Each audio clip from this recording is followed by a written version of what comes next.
नमस्कार दोस्तों, आप सभी का स्वागत है आपके अपने YouTube चैनल दृढ़ता पर। जी हाँ दोस्तों, सुबह के 10 बज चुके हैं और मैं कौशल गुप्ता का फिर से हाजिर हूँ आप सभी लोग के सामने यहाँ पर।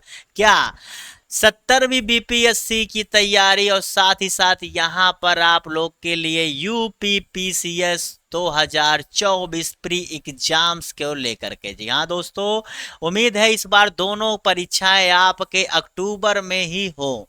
ऐसी बहुत बड़ी संभावना है कि 70वीं बीपीएससी और आपकी ये जो है यूपीपीसीएस की परीक्षा अक्टूबर में हो और ज़्यादा दिनों का अंतराल नहीं देखने को मिल सकता है।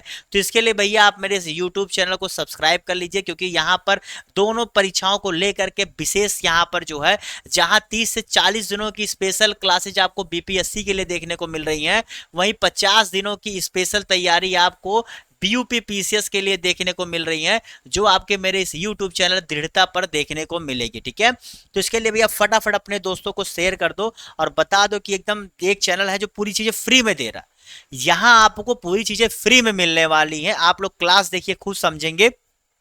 और अगर आपको लग रहा है कि ये चीज़ों में हमें अस्पष्टता चाहिए, तो पहले देखो, पॉलिटी की मैंने जो क्लासेज की हुई है उसकी प्लेलिस्ट बनाई हुई है। पॉलिटी को तुम पढ़ लो, ठीक है, पॉलिटी को पढ़ो। उसका पॉलिटी जो किस चीज़ें बची वो भी बहुत तेजी से खत्म होने वाली हैं। फिर हिस्ट्री, फिर ज्योग्राफी, फिर साइंस, इन 4-5 विषयों पर मैं अच्छे से पूरी जो है चीज़ें खत्म कर दूंगा आने वाले समय में, क्योंकि यही सबसे ज़्यादा प्रश्न आते हैं। लेकिन इसी के साथ साथ सी सेट की क्लासेज भी आप लोग के लिए बहुत जल्द सुबह होने वाली है, जो सुबह चलती है वो देखने को मिलेगी। तो भैया इन सब क्लासेस को ध्यान से देखो, अपने दोस्तों के साथ शेयर करो और ज्यादा से ज्यादा जो है अपने क्या तैयारी को मजबूत करो। ओके, चलो भैया इसी के साथ आज के पहले प्रश्न की तरफ बढ़ते हैं और देखते हैं। अगर इस सब के साथ आप मेरे चैनल को अभी तक सब्सक्राइब नहीं किए हैं तो तुरंत कर दो भैया। और क्लास शुरू करते ही एक चीज देख लो, अगर अभी मन करे शेयर कर दो या क्लास खत्म होने के बाद क्लास के बीच में, क्योंकि जो चीजें पढ़ाई जाती है बहुत ही चुन चुन के बहुत ही इंपॉर्टेंट चीजें हैं। और शेयर जरूर कर दिया करो अपने दोस्तों को, क्योंकि आपके शेयर से ही होता नहीं। इतनी मेहनत कर रहा हूं तो कम से कम एक शेयर एक लाइक तो बनता है यार। सब्सक्राइब तो करे बिना जाओगे नहीं। चलो, तो जितने लोगों ने यहाँ पर इस प्रश्न का सही जवाब क्या दिया है, जी भैया, टेंगुब दर्रा भारत को किस देश के साथ जोड़ने वाला पर्वतीय मार्ग है? तो भैया जितने लोगों ने यहाँ पर क्या म्यांमार जवाब दिया है। दरअसल आपका जो रखाइन रखाइन जो आपका रखाइन प्रांत है आपका कौन सा भैया, आपके म्यांमार का, इस जो है आपके भारत को म्यांमार से जोड़ने वाला। आपको पता है जब आप अपना हिमालय का विस्तार देखते हैं तो हिमालय का विस्तार आपको जो है देखने को मिलता है कि असम, नागालैंड, अरुणाचल प्रदेश होकर के नीचे की तरफ बढ़ता है। जो म्यांमार से होकर के आप जो अंडमान निकोबार देखते हैं, जो आपको अरब सॉरी बंगाली खाड़ी में, वो भी हिमालय का ही क्या प्रसार माना जाता है। एक पर्वतीय क्या माना जाता है, द्वीप के रूप में उसे जाना जाता है। ठीक है, समझ गए, क्लियर। चलो अगले प्रश्न की तरफ बढ़ते हैं। भारत में सबसे ऊंची ज्वारीय ज्वार भित्ति वाली नदी कौन सी है? अभी देखो भैया, हाल ही में ये जो है आपके न्यूज में भी रही थी। न्यूज में रहने का रीजन क्या था भैया? इसके न्यूज में रहने का रीजन स्पष्ट यही था कि इसकी वजह से यहाँ पर इतना तेज ज्वार आया था कि यहाँ पर लोगों की मृत्यु भी देखने को हो गई थी। क्या, लोगों की मौत भी देखने को मिली थी। तो बताइए कौन सा है? तो जितने लोगों ने यहाँ पर इसका सही जवाब क्या दिया भैया, हुगली नदी। हुगली नदी जितने लोगों ने जवाब दिया है वो सही कर ले। ठीक है, क्वेश्चन नंबर यहाँ पर दूसरे क्या, हुगली नदी जितने लोगों ने जवाब दिया वो सही कर ले। इसी को बांग्लादेश में क्या पद्मा नदी के नाम से जानते हैं? क्या है, पद्मा नदी के नाम से जानते हैं। वहीं आपके पश्चिम बंगाल में मुर्शिदाबाद के पास क्या, ये दो भागों में बढ़ जाती है। फिर इसे क्या गंगा और कटी गंगा के नाम से भी जानते, इसे क्या गंगा और कटी गंगा के नाम से भी जानते हैं। और ये आपका देखा जाए तो गंगा की ही सहायक नदी भी होती है। ठीक है, ये कुछ इंपॉर्टेंट पॉइंट्स है जो आपको इसके बारे में पता होना चाहिए। और इसे जो है दुनिया की सबसे विश्वासघाती नदी कहते हैं। दुनिया की मैं कह रहा हूं, भारत की नहीं कह रहा हूं, दुनिया की सबसे विश्वासघाती नदी के रूप में इसे जाना जाता है। चलो अगले प्रश्न के जवाब दीजिए। कथन है, कारण है, चले यहाँ पर 4 ऑप्शन है, बताए इसका सही जवाब क्या होगा। मैं कह रहा हूं अगर तुम ऐसे प्रश्नों का जवाब देने की क्षमता रख लिए और तुम इस हिसाब से अपने आप को तैयार कर लिए, तो आने वाला कोई भी एग्जाम ऐसा नहीं होगा जिसके लिए तुम ये कह सको कि तुम तैयार नहीं है। जी भैया, हर एग्जाम के लिए तुम तैयार हो। चलिए बताइए यहाँ पर इसका सही जवाब क्या होगा। जितने लोगों ने यहाँ पर इसका सही जवाब क्या दिया है, बी। क्यों? देखो भैया, कथन सही है। जो क्षय या अपक्षय होता है, विघटन होता है, अपक्षय क्या होता है? अपक्षय होता है कि वो टूट रहा है, फूट रहा है, किसी भी तरीके से हो रहा है। और ये बात बिल्कुल सही है, ये मैकेनिकली और केमिकली दोनों तरीकों से होता है। लेकिन ये कथन का कारण जो दे रहा है, ये कथन को सही से एक्सप्लेन नहीं कर रहा है। ये बात तो स्पष्ट हो रही है। ये दोनों एक घटनाएं सत्य हैं, लेकिन इसका सही स्पष्टीकरण यह नहीं है। ठीक है, इतनी छोटी सी बात थी, उम्मीद करता हूँ समझ गए होगे क्या प्रश्न है, क्या उत्तर है, कितना सही कितना गलत है। अगर फिर कह रहा हूँ, ऐसे तुम स्पष्टीकरण बहुत पूछता है भैया, कम से कम 150 में से आपके जो है यूपीपीसीएस 10-15 क्वेश्चन तो आराम से स्पष्टीकरण वाले पूछ लेता है। और एक है कि दो है, दोनों सही है, इसके तो कम से कम 25-30 प्रश्न पूछ लेता है। दृढ़ स्थल मंडलीय पट प्लेट कहलाते हैं। ठीक है, ओके। यदि महासागरीय प्लेट, बहुत अच्छा प्रश्न है, महाद्वीप यानी कि क्या, अगर, हट जा भैया, अगर कॉन्टिनेंटल प्लेट ओसेनिक प्लेट से टकराती है तो क्या होगा, कौन सा प्लेट क्या ऊपर जाएगा, तो ये नीचे जाएगा, ये नीचे जाएगा, या कभी नहीं टकराती, बताओ इसका सही जवाब क्या होगा। ज्योग्राफी का बहुत ही बेसिक सा क्वेश्चन, जिसके लिए आपको जरूरत है थोड़े से अच्छे ज्ञान की, बहुत बेसिक चीज है, लेकिन आपको पता होना चाहिए तभी इसका जवाब दे पाओगे। तो जितने लोगों ने यहां पर क्या केवल एक जवाब दिया वो सही कर ले। हमेशा जान लीजिएगा, जब भी ओशनिक और कॉन्टिनेंटल प्लेट टकराएंगी तो आपका कॉन्टिनेंटल प्लेट भैया नीचे चला जाएगा, और सॉरी, ओशनिक प्लेट नीचे चला जाएगा, और कॉन्टिनेंटल प्लेट भैया आपका क्या है, ऊपर आ जाएगा। ठीक है, कॉन्टिनेंटल माने क्या होता है, द्वीपीय, क्या कहते हैं, महाद्वीपीय, और आपका जो है यहाँ पर महासागरीय क्या, ओशनिक प्लेट। ठीक है, ओशनिक प्लेट, तो ओशनिक प्लेट क्या होगा भैया, महासागरीय प्लेट महाद्वीपीय प्लेट के नीचे घुस जाएगी। आप जो देखते हो हिमालय जो आज इतना ऊपर उठ रहा है, हिमालय में क्या पाया जाता है, ये देखा जा रहा है कि उसको जब अध्ययन किया गया तो उसमें ओशनिक के करेक्टरिस्टिक्स पाए गए हैं, यानी कि उसके लक्षण उसमें देखे गए हैं, ऐसे कई जगहों पर देखने को मिला है। तो इससे ये निष्कर्ष निकलता है कि ओशनिक प्लेट नीचे हो जाते हैं इनके टकराने से, लेकिन वो क्या करते हैं, जो उसके अवशेष होते हैं उनको ऊपर लेकर जाते हैं, और वो टकराते रहते, इसलिए देखो धीरे धीरे हिमालय की ऊंचाई चाहे थोड़े करके बढ़ रही है। उसका कारण यह कि अभी भी जो यूरेशिया प्लेट है वो आपस में टकरा रही है, उनमें एक्टिव है ये। ठीक है, समझ गए। ऐसे तमाम 14 प्लेट हैं, जो कुछ मेजर प्लेट है, कुछ माइनर प्लेट हैं, तमाम तरह की प्लेट से दो अलग चर्चा आपका है, उतना तो पता होगा आपको। बताओ क्वेश्चन नंबर 1785 जवाब दीजिए। अब भैया देखो, इसलिए मैं प्रैक्टिस सेट जरूर सुबह 10 बजे लेकर के आता हूँ, तो जरूर से जरूर इंपॉर्टेंट क्लास है भैया, जरूर से जरूर देखा करो। ठीक है, सुबह 10 बजे जरूर से जरूर आप लोग देखा करो। चलो बताओ, इसके ऊपर लिख क्यों नहीं रहा, चलो अब फाइनली लिखा, बढ़ता है और भारत में अपूर्ण वर्षा होती। चलो यार, कितना अल नीनो का पूछ रहा, बताओ अल नीनो ला नीनो, बताओ कितना अच्छा प्रश्न है। तो जितने लोगों ने क्या एक और दो दोनों सही है जवाब दिया। देखिए भैया, अल नीनो ला नीनो, अल नीनो क्या करता है, टेम्परेचर बढ़ाता है, टेम्परेचर बढ़ता है, सर्कुलेशन प्रभावित होता है, सर्कुलेशन अपने स्थान से हट जाता है। तो जो पूरा मानसून हमारे जो इंडिया में आता है, क्योंकि हमारे यहाँ दक्षिण से जब उत्तर की तरफ दक्षिणी पश्चिमी मानसून वर्षा होती है, तो उसमें क्या होता है, ये पूरे सर्कुलेशन को हटा देता है, जो वास्तव में दिशा होती है हवाओं की दिशा को ये बदल देता है। ठीक है, तो इसलिए फिर हमारे यहाँ क्या सूखा का सामना करना पड़ जाता है। बहुत ही बेसिक सा फंडा ये है, बाकी ये दोनों कथनों में और भी डिटेल में बताया गया है। अगर तुम इस प्रश्न का जवाब देगे तो समझ गए, अगर जवाब गलत दिए तो भैया दोनों कथन सत्य हैं, तुम इस चीज को समझ जाओ। अगर इसको पढ़ने के बाद भी नहीं समझे, इसका मतलब ही तुम प्री मत देने जाना, मैं साफ कहूंगा प्री मत देने जाना, क्योंकि अगर तुम इस चीज को नहीं समझे इस प्रश्न को, तो इसका मतलब तुम्हें पहले अपने बेसिक को और भी ज्यादा क्लियर करने की जरूरत है। ठीक है, पहले बेसिक पर काम करो, तब तुम फिर प्री देने जाना, वरना अटेम्प्ट मत खराब करो। ठीक है, चलो अगले प्रश्न की तरफ बढ़ते हैं। मैं जानबूझ के यहाँ पर इसे बहुत ज्यादा एक्सप्लेन नहीं कर रहा हूँ, मुझे पता है, मैं इसलिए हंस रहा हूँ क्योंकि अगर तुम अभी भी इसके बाद भी नहीं समझो तो तुम कैसे अपने आप को तैयार समझ रहे हो, मत दो अटेम्प्ट। ठीक है, एक के कह सकते हो कि तैयारी पूरी नहीं थी, घर वाले कहेंगे ठीक है समय ले लो, लेकिन अगर कहोगे तैयारी और नहीं होगा तो फिर घर वाले नाराज बहुत होंगे, निराश बहुत होंगे, तुम खुद फिर आगे परेशान हो जाओगे। तो इसलिए समय है, संभलो। कौन सा कथन सही है बताओ।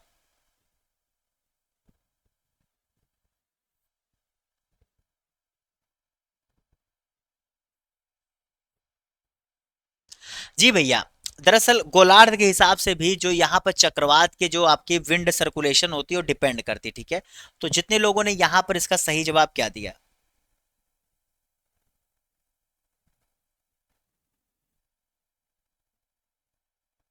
तो देखो भैया, उत्तरी गोलार्ध में इनकी जो दिशा होती है वो घड़ी की दिशा के विपरीत होती है। ठीक है, तो यानी कि क्या हो गया, दक्षिणावर्ती। और दक्षिण में क्या होता है, घड़ी की दिशा के समान होती है तो उत्तरावर्ती। तो ये तो सही है, पहला कथन सही है जी भैया। आपको पता है जब गोला आपको चक्रवात आता है तो बीच में होता है आई, और सबसे ज्यादा अगर प्रेशर कहीं देखने को मिलता है तो आई के बीच में होता है। दरअसल ये आपका जो चक्रवात ऐसे होता है, ऐसे ऐसे बनता है, ऐसे छोटा छोटा करके ऐसे ऐसे, फिर यहीं बीच में, तो ये बीच में आपकी जो आई होती है यहीं पर सबसे हाईएस्ट जो है यहीं पर इसकी शक्ति होती है, ठीक है। और जहां लो प्रेशर होता है इसके चारों तरफ बनता चला जाता है, ठीक है, समझ गए। चलो अगले प्रश्न की तरफ बढ़ते हैं। भारत सरकार के मेगा फूड पार्क की अवधारणा को किन किन उद्देश्यों से जो है यहां पर प्रोत्साहित कर रही है, बताइए। पहला, दूसरा, तीसरा, बताइए क्या क्या है, बताओ इसका सही। बहुत ही आसान सा प्रश्न है यार। और देखो इसीलिए कहता हूँ हर संडे को मैं करंट अफेयर्स की क्लास लेकर के आता हूँ भैया, ये सब टॉपिक्स को आपको वहां पर बहुत अच्छे से क्लियर करता हूँ, बेसिक चीजों को बताता हूँ, और पीसीएस लेवल की जो करंट अफेयर्स की जरूरत है वो मैं पढ़ाता हूँ। ये मैं वन लाइनर करंट अफेयर्स नहीं पढ़ाता हूँ आप सबको कि आज पढ़ लो कल आ जाए तो नहीं जाओ, नहीं भैया, क्योंकि पीसीएस बनने जा रहे हो, तुम्हें मेंस आंसर राइटिंग करनी है आगे चल के। तो जब तुम तथ्यों को जाने रहोगे, उन फैक्ट्स को जाने रहोगे, तभी आंसर राइटिंग कर पाओगे। तो उस हिसाब से करंट अफेयर्स में पढ़ाता हूँ। बाकी आपकी मर्जी, एक बार चेक करिए मेरे यूट्यूब चैनल पर, तब आपको समझ में आएगा कि मैं क्यों कहता हूँ और क्या हो रहा है, ठीक है। तो जितने लोगों ने यहाँ पर मेगा फूड पार्क वाली की बात किया, यहाँ पर सही जवाब क्या दिया है, देखो भैया जितने लोगों ने यहाँ पर इसका सही जवाब क्या दिया, बहुत ही आसान सा प्रश्न था। जी जितने ने कहा बी जवाब दिया और सही कर ले, क्या केवल एक और दो। भैया यहाँ पर जो तीसरा कथन है ये गलत है जी भैया। इसमें यह कहा गया है कि किसानों के लिए हम आसान बनाएंगे, किसानों के लिए गांव में हम जितना हो सके करेंगे। इसमें उद्यमी और उद्यगामी जैसी चीजों का वर्णन नहीं है। इसमें फैक्ट्रीज स्थापित करना उनका लक्ष्य नहीं, उनका लक्ष्य है कि हम खाद्य प्रसंस्करण उद्योग को बढ़ाएं, किसानों को प्रोत्साहित करें, ग्राम स्तर पर हम जो इस चीज को लेकर जाएं, ठीक है। ये सब उनका लक्ष्य है, ना कि जो है हम इस हिसाब से जो है हम उद्यमियों को मतलब एक पूरा से वो करें। उन्हें इंडस्ट्रियलाइजेशन नहीं करना है, उन्हें ग्रामीण क्षेत्रों में इसको बढ़ावा देना जिससे सामान की बर्बादी कम हो, रोजगार मिल सके, इन सब चीजों पे उसका ज्यादा फोकस है, ठीक है। ये पूरा एक हिसाब से इंडस्ट्रियलाइजेशन, तीसरा कथन इंडस्ट्रियलाइजेशन की बात कर रहा है, जिससे ये एक भाग है लेकिन मकसद नहीं है। बात समझिए, मकसद जैसे आपकी पढ़ाई का मकसद क्या है कि हमें अच्छा पोस्ट पाना, पैसा कमाना उसका एक भाग है। आप समझिए, जैसे होता है कि मेरा काम पैसा कमाना है, तो पैसा कमाना फिर क्या होगा, आप कुछ भी करने लग जाओगे, फिर आप नौकरी नहीं देखोगे, ठीक है। वो एक अलग चीज हो जाती है। आपका मकसद क्या है, भाग होना अलग चीज है। तो राष्ट्रीय खाद्य सुरक्षा मिशन के बारे में यहां पर पूछ रहा है, इसके अंतर्गत शामिल किया गया, बताओ किन किन चीजों को शामिल किया गया, बताइए। चलिए जवाब दीजिए। आपको पता है भैया ये स्कीम 2007-8 में जो है शुरू की गई थी, कब, 2007-8 में शुरू की गई थी।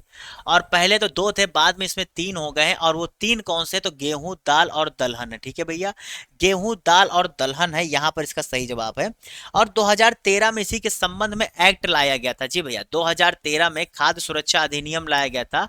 उसके बाद उसमें कहा गया था कि हम गांवों की 75% जनसंख्या और शहरों की 50% जनसंख्या को जो है हम इसके तहत करेंगे, जो गरीबी रेखा से, मतलब गरीबी रेखा या इस तरह से उनको हम इसमें इंक्लूड करेंगे, ठीक है। और इसमें यह भी कहा गया था कि 6 महीने से लेकर 14 साल के बच्चों को पोषण और ये देने के लिए इसमें जो है इसी राष्ट्रीय खाद्य सुरक्षा अधिनियम में शामिल किया गया है। दरअसल जो कोर्स ग्रेन्स है यानी कि जो मोटे अनाज हैं, इन मोटे अनाजों को जो है आपके कब शामिल किया गया था, इसी 2013 के एक्ट के बाद 2014 में इसे शामिल किया गया था, ठीक है। तो ये सब कुछ फैक्ट्स है जो आपको इसके बारे में पता होने चाहिए। केवल फिर कहता हूं वन लाइनर में मत जानो, चीजें क्या होती हैं कितनी होती वो जानो। ये तो ट्रेलर है यार, जब सब्जेक्टिव वाइज क्लास देखोगे तो उसमें और भी तुम्हें ज्यादा जानने को समझने को मिलेगा। इसीलिए भैया रोज सुबह 10 बजे और शाम 4 बजे आपको मेरे यूट्यूब चैनल पर क्लासेस देखने को मिलेगी। तो जरूर से जरूर भैया देखा करो, समझा करो, ठीक है। चलो बताओ इसका सही जवाब क्या होगा, पहला दूसरा, बताओ इसका सही जवाब क्या होगा।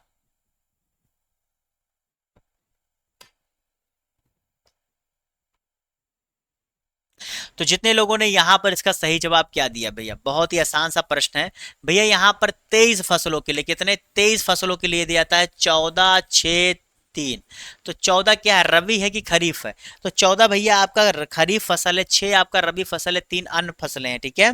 और आपको पता होना चाहिए ये जो केंद्रीय उपभोक्ता मंत्रालय है ये क्या करता है, ये केवल क्या देता है, सजेशन देता है।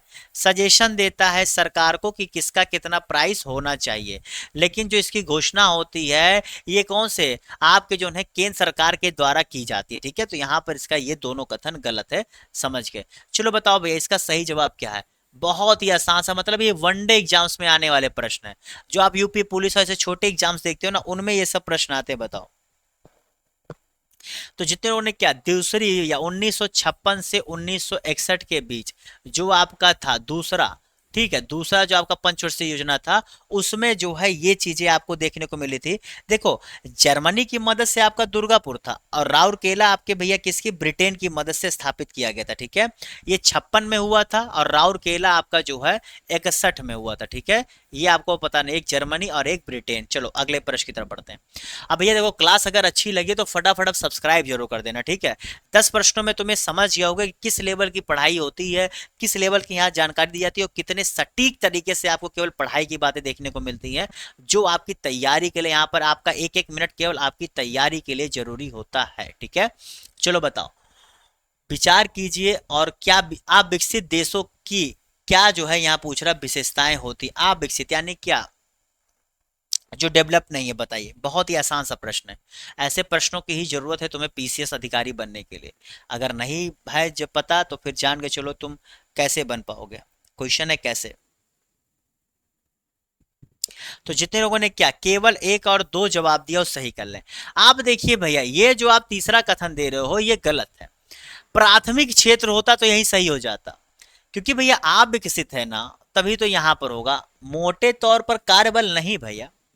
आज इंडिया क्यों परेशान है, इंडिया विकसित देश बनने की ओर तो अग्रसर है, कहते हैं विकासशील देश है, आप विकसित नहीं है।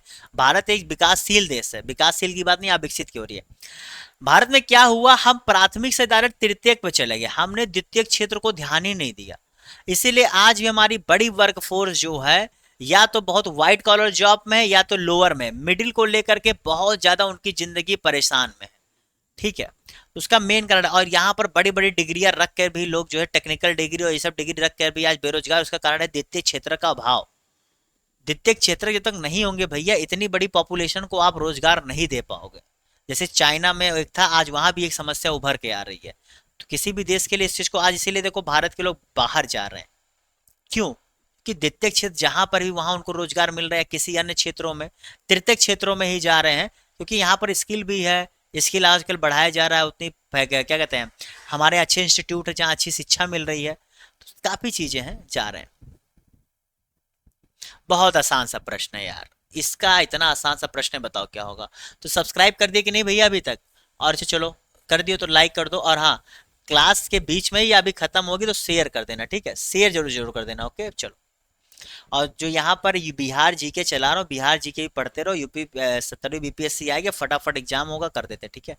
तो जितने ने क्या सार्वजनिक वस्तु जवाब दिया, क्या सार्वजनिक वस्तु जितने जवाब दिया सही कर लो। बहुत आसान प्रश्न है, क्या बताओ, ब्याज दर नीति किसके द्वारा घोषित की जाती है। अब यार इसके बारे में क्या बताऊं, मैं क्या बताऊं यार, इतना बेसिक सा क्वेश्चन वनडे एग्जाम्स के लिए आते हैं भैया, आते हैं। यूपी पीसीएस पूछता है ऐसे प्रश्न, ऐसा नहीं है कि मैं ये कह रहा हूं कि आसान है तो नहीं आते, आते हैं भैया, आते हैं। तो जितने लोगों ने यहां पर इसका सही जवाब क्या दिया है, रिजर्व बैंक द्वारा, ठीक है। मौद्रिक नीति जो यहाँ पर होती है, ब्याज दर नीति, मौद्रिक नीति, ये आपके जो है आपके आरबीआई गवर्नर द्वारा जो है जो बैठक होती है उसके बाद जो है बताई जाती है। कौन सा सहकारी क्षेत्र में शीर्ष निकाय है, ठीक है, और जो चयनित कृषि वस्तुओं के प्रसंस्करण, वितरण, निर्यात और आयात का सौदा करता है, नेफेड। ये बताओ, ये बताओ, चलो यार खाली तुम चारों संस्थाओं के नाम पर ध्यान दो, तुम्हें उसका जवाब मिल जाएगा। चारों संस्थाओं के नाम का जब देखो बस। तो भैया इसकी स्थापना 2 अक्टूबर 1953 को हुई थी, जिसका काम भी यही था कि जो खेती है, जो उद्यान खेती है या जो वन से निकलने वाले उत्पाद है उनका व्यापार, उनका भंडारण, उनकी जो है किस तरह से आयात निर्यात कर सके, उसकी देखभाल के लिए। तो भारतीय राष्ट्रीय कृषि सहकारी विपणन संघ लिमिटेड, नैफेड, जितने लोगों ने जवाब दिया है वो सही कर ले। 1953, 2 अक्टूबर स्थापना। चलो बताओ किस वर्ष हुआ, आखिरी बार अवमूल्यन कब हुआ था भारत के मुद्रा का, बताओ इसका सही जवाब क्या होगा। बस भैया क्लास खत्म होने वाली है, फटाफट जवाब दो, जवाब दो फटाफट, क्लास खत्म होने वाली है। तो भैया बहुत ही आसान है भैया, 1991 से एक बार फिर हम लोगों ने किया, तब से भारत का अवमूल्यन रुपए का नहीं हुआ। चलो, निम्नलिखित में से कौन सा पर्यावरण बहुत आसान है यार, बताओ, बहुत आसान है, बताओ इसका सही जवाब क्या होगा।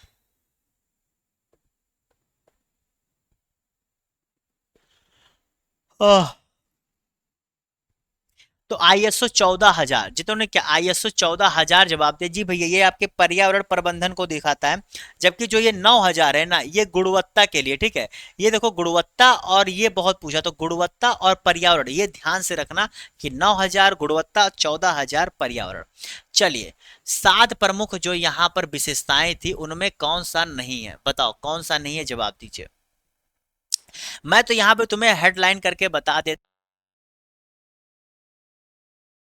पढ़ने जाना यानी कि सॉल्व करने जाओ टेस्ट सीरीज में चाहे जहां, तो ऐसे देखो प्रश्न पूछ क्या रहा है, प्रश्न के पूछने को समझो, जवाब तुम्हें खुद ब खुद मिल जाएगा। तो भैया 7 प्राथमिकताएं कौन सी थी, समावेशी विकास, अंतिम मील तक पहुंचना, बुनियादी ढांचा निवेश, क्षमता को उजागर करना, हरित विकास, युवा शक्ति, वित्तीय क्षेत्र। तो जो नहीं था भैया आपका क्या था, महिला सशक्तिकरण, ठीक है, समझ गए। चलो अगले प्रश्न की तरफ बढ़ते हैं। चलिए भैया, क्वेश्चन नंबर यहाँ पर 1798, बताइए बजट 2023 के बारे में पूछ रहा, जवाब दीजिए। हाँ देखो, बजट की बात चल रही, तो बजट 2024-25 जो आया था, इसके बारे में मैंने एक पूरी करंट अफेयर्स क्लास कराई थी, जहां पर पूरी करंट अफेयर्स को एक दिन में पूरा मैंने मतलब एक ही क्लास में खत्म किया हुआ है। देख लेना जा करके, वो बजट की क्लास है, ठीक है। आप जाएंगे मेरे यूट्यूब चैनल पर, आपको मिल जाएगी, वो जरूर से जरूर पढ़ लेना। या इस क्लास के खत्म होने पर आपको वो जो है अंतिम में जो 3 वीडियोस दिख के नहीं आते हैं, 4 वीडियोस, उनमें से एक को आपको करंट अफेयर्स की क्लास मिल जाएगी, जो आपकी बजट स्पेशल होगी, ठीक है। चलो, तो जितने लोगों ने यहाँ पर इसका सही जवाब क्या दिया है, देखो यार बहुत आसान सा प्रश्न है, तुम लोग ध्यान से पढ़ो, जवाब मिल जाएगा, ध्यान से पढ़ो जवाब मिल जाएगा। क्या है, तीनों कथन पढ़े, तो यहाँ क्या रहा है, सही नहीं है, जो कथन सही नहीं है वो तुम्हें जवाब देना है। मैंने बता दिया, वरना भी बहुत लोग गलत कर देते। तो देखो यहाँ 2045 कह रहा है ना, तो ये सही नहीं है, बात खत्म, ठीक है। तो यहाँ पर जितने लोगों ने इसका सही जवाब क्या दिया भैया, सी, केवल 2। यहाँ पर बहुत सारे लोग जो है पूरा गलत कर देते, वो कहते सर बी, तो मतलब 2 तो नहीं होगा, ए और 3 होगा, तो यहाँ पर सब लोग ए जवाब दे देते, गलत भैया, सही नहीं है कह रहा है, ध्यान से पढ़ो, इसीलिए मैंने अभी कहा कि प्रश्न को ध्यान से पढ़ो, ठीक है। चलो अगले प्रश्न की तरफ बढ़ते हैं। केंद्रीय बजट 2023 में वरिष्ठ नागरिक बचत योजना की राशि बढ़ाकर कर दी गई है, कितनी कर दी गई है भैया, ये इस इंपॉर्टेंट है। इसमें जो है इसकी राशि बढ़ा दी गई, कितना प्रतिशत ब्याज मिलता है, इन सारी चीजों को होता है। तो इस पर जो है 8.2% ब्याज जो है दिया जाता है सरकार की तरफ से, ठीक है। एक इंपॉर्टेंट चीज, अब पहले इस पर जो है निवेश की सीमा थी, अब बढ़ा करके अधिकतम 30 लाख रुपए तक आप इसमें क्या जमा कर सकते हो, ठीक है। पहले था कि 1 महीना मिलता था, अब आप 55 साल से लेके 60 साल के बीच में 3 महीने पहले तक आप जो है इसमें अपना निवेश शुरू कर सकते हैं, ठीक है। ये भी इसमें संशोधन किया गया था, जो पहले 1 महीने हुआ करता था।